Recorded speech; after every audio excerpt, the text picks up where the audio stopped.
کشورهای روی کره زمین هستن که اسمشون رو تا حالا نشنیدید. این کشورها عموماً به دلیل مساحت کوچیک و جمعیت کمشون زیاد مورد توجه قرار نمیگیرن. در مقابل این درآمد سرانه‌شون به نسبت سایر کشورها خیلی بالاتره و مردمشون تو رفاه و آسایش زندگی میکنن. لیختنشتاین یکی از این کشورهاست و اسم رسمی اون شاهزاده نشین لیختنشتاینه. البته این کشور یک نظام مشروطه داره که بر پایه دموکراسی شکل گرفته. یعنی مردم نسبت به شاهزاده اختیاراتی دارن که اگه بخوان میتونن شاهزاده رو کنار بذارن.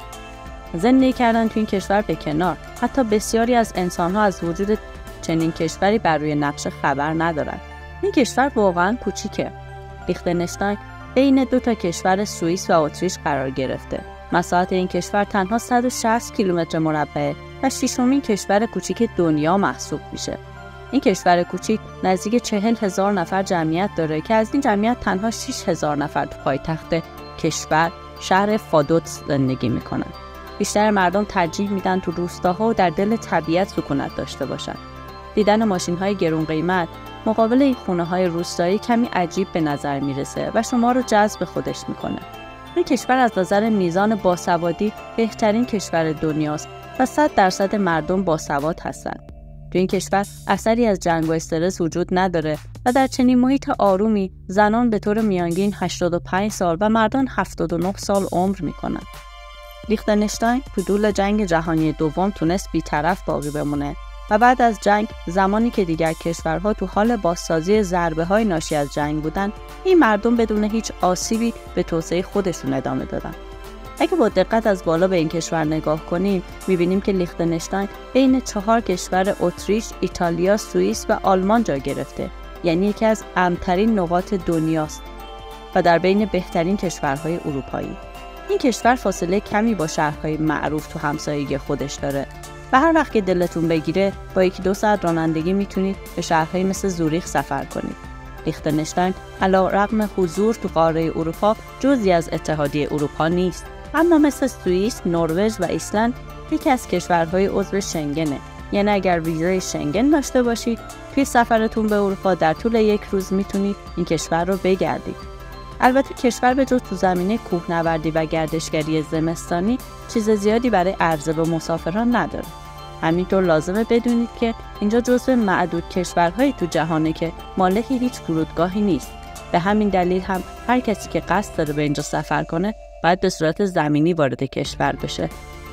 حتی پایتخت کشور، شهر فادوت، با 17 کیلومتر مربع مساحت جاییه که میشه خیلی راحت با پای پیاده همه جای اون رو گشت. زبان رسمی لیختنشتاین آلمانیه و به عنوان واحد پولی فرانک سوئیس رو انتخاب کردن. امروز این کشور برای تبدیل شدن به ثروتمندترین کشور جهان با موناکو در حال رقابته. در حالی که تو بیشتر کشورها سرانه تولید ناخالص ملی $50,000 هم نیست، تو لیختنشتاین این عدد به $170,000 میرسه. در کنار این درآمد بالا، لیختنشتاین تنها کشوریه تو دنیا که هیچ بدهی خارجی نداره. کشور از نظر جغرافیایی ممکنه در امن‌ترین نقطه دنیا قرار داشته باشه، اما وضعیت اقتصادی خوبش کمی عجیب به نظر میرسه، چون به دلیل جمعیت کمش مزیتی برای صنایع بزرگ نداره. در کنار این مالک هیچ منبع ثروت طبیعی هم نیست. این کشور حتی از مزیت حمل و نقل دریایی که کشورهایی مثل سنگاپور برای ثروتمند شدن از اون استفاده کردن هم بهره است. پس چطور میشه که این کشور به چنین ثروتی میرسه؟ لیختنشتاین مثل سوئیس و لوکزامبورگ یکی از بزرگترین کشورهای فعال تو زمینه بانکداریه. این کشورهایی که نام برده شد به دلیل احاطه شدن توسط کشورهای بزرگ اروپایی از امنیت بالایی برخوردار هستند و همین امنیت بالا باعث شده که شرکت‌ها و افراد ثروتمند سرمایه‌های خودشون رو به این کشورها منتقل کنند.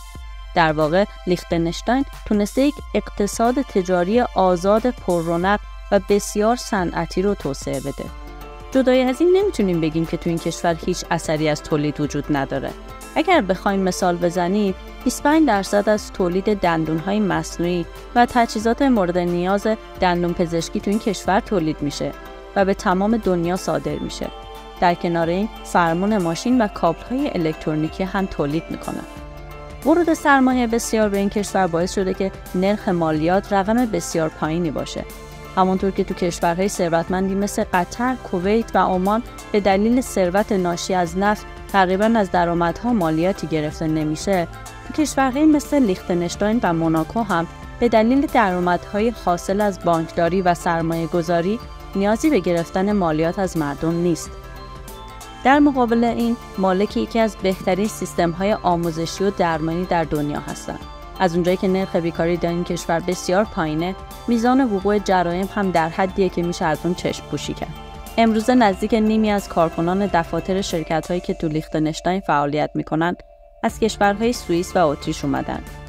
چون در چنین کشوری که سرمایه‌های سنگینی تو اون در جریانه، جمعیت 40,000 نفری هیچ جوابگوی بازار کار نیست و نیازمند متخصصینی از خارج از کشوره. حالا که با این کشور آشنا شدیم، بهتره کمی هم به زیبایی‌هاش بپردازیم. پایتخت کشور شهر فادوتسه. این شهر از طبیعت جدا نبود و بیش از اون که به پایتخت کشور شباهت داشته باشه، به روستایی فانتزی شبیه که در دل طبیعت و در کنار کوه‌ها، درختان و نهرهای زیبا قرار گرفته. در هر نقطه‌ای از فادوتس که باشید، قلعه زیبا رو که بر تپه مشرف به شهر رو در ارتفاع 120 متری قرار داده رو مشاهده می‌کنید. این قلعه معروف‌ترین نماد لیختنشتاینه که محل سکونت شاهزاده است.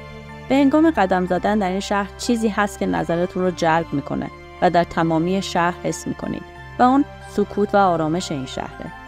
اینجا به قدری آرومه که گردشگران بعد از مدتی به دنبال شلوغی می‌گردن. جاده‌ها آسفالت مناسبی دارن، اما ماشین‌های کمی در رفت و آمد هستن. و اطراف خیابون‌ها ادارات و مغازه‌ها در کنار هم بنا شدن، به طوری که حس می‌کنید که توی یک شهرک اداری و تجاری حضور دارید. در واقع لیختنشتاین یکی از معدود کشورهای جهانه که تعداد شرکت‌های ثبت شده تو اون بیشتر از تعداد شهروندانشه.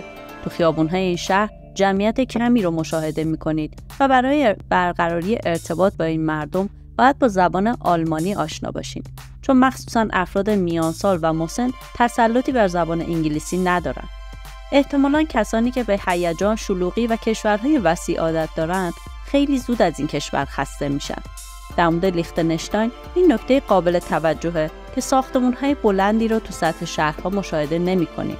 اکثر لیختنشتاینی‌ها تو خونه‌های ویلایی زندگی می‌کنند و مسکن کافی برای ساکنان این کشور پادشاهی وجود داره.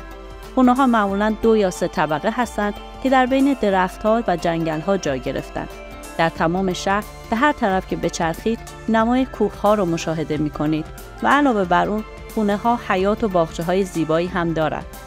این ساختمان زیبا هم پارلمان این کشوره. لیختنشتاین کشوری پادشاهی با پارلمان 25 نفره و دولتی 5 نفره است. حکومت این کشور پادشاهی مشروطه است و رئیس کشور در واقع همون شاهزاده است. شاهزاده تو این کشور اختیارات گسترده‌ای داره. نخست وزیر رسما از سوی شاهزاده منصوب میشه و همچنین بر عملکرد پارلمان هم نظارت داره. زمانی که به سمت میدون‌های شهر فادوتس قدم میزنی، کوچه‌های سنگفرش زیبایی رو می‌بینیم که در اطرافشون کافه‌ها، هتل‌ها و مغازه‌ها قرار دارن. اگر به این مغازه‌ها سر بزنید، متوجه میشید که اینجا جای مناسبی برای خرید نیست. به همین دلیل هم بیشتر گردشگرانی که قصد دارن اروپا رو بگردن، به این کشور سر نمیزنن، چون هتل‌ها برای هر شب چیزی در حدود $150 دریافت می‌کنند و غذا خوردن تو رستوران‌ها هم پرهزینه است. اکثر کسانی که به لیختنشتاین سفر می‌کنند ثروتمندانی هستند که به قصد کوهنوردی و اسکی به اینجا اومدن. اگرچه لیختنشتاین کشور کوچیک و کم جمعیتیه، اما زندگی روستایی تو اینجا با چنین طبیعت و منظره‌ای یکی از خاص‌ترین موقعیت‌هایی که میشه تجربه کرد. واقعاً چنین منظره زیبایی شما رو هیجان زده نمی‌کنه؟ جایی که نه آشغالی بر روی زمین می‌بینید و نه انسان‌های بیهوده‌ای رو در اطرافتون. خیلی از اون تصاویر زیبایی که تو کارت پستال‌ها دیدید و فکر می‌کردید مربوط به سوئیسه، در واقع متعلق به این کشوره. اینجا جایی که از نظر زیبایی و رفاه تفاوتی با سوئیس نداره. امیدوارم که از تماشای این ویدیو لذت برده باشید. لایک و ارسال ویدیو رو فراموش نکنید.